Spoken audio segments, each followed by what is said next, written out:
Hello everyone. Today Hathen will continue to tell you a very meaningful story about the fox and the stork. One day, a wily fox decided to play a trick on his neighbor, a graceful stork. The fox invited the stork to dinner at his house. The stork, delighted by the invitation, happily accepted. When the stork arrived, the fox served him a bowl of delicious soup. But the soup was served in a shallow, flat dish. The fox, with his broad tongue, lapped up the soup with ease. The stork, with her long, thin beak, could not get a single drop. She tried and tried, but all she could do was dab the tip of her beak in the soup, tasting nothing. The fox pretended to be worried. "My dear friend," he said, "why aren't you eating? Do you not like my soup?" The stork, too polite to express her frustration, simply replied, "The soup is wonderful, but I am not very hungry tonight. Thank you for your kind invitation."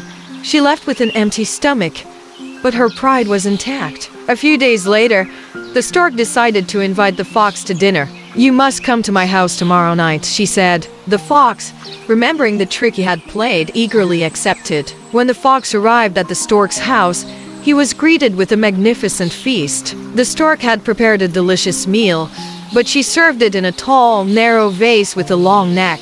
The stork, with her long beak, could easily reach the food at the bottom of the vase and ate her fill. The fox, with his short nose, could not get a single bite. He tried to push his head inside the narrow neck, but failed every time. The stork looked at the fox and smiled. "My dear friend," she said gently, "why aren't you eating? Do you not like my meal?"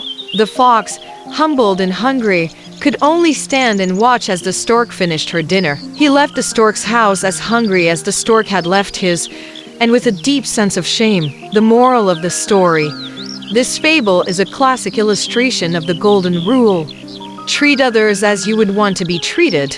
The fox's unkindness came back to him in the form of the stork's perfectly executed revenge. The story reminds us that our actions, both good and bad, often create a ripple effect that returns to us. Let this story inspire you to be thoughtful and empathetic in all your interactions. When you show kindness and respect to others, you are not only enriching their lives but also building a world where you yourself will be treated with kindness and respect. The best way to receive what you want is to give it first. Your relationships are a reflection of the generosity and grace you put into them. Thank you for watching the story. See you in the next video.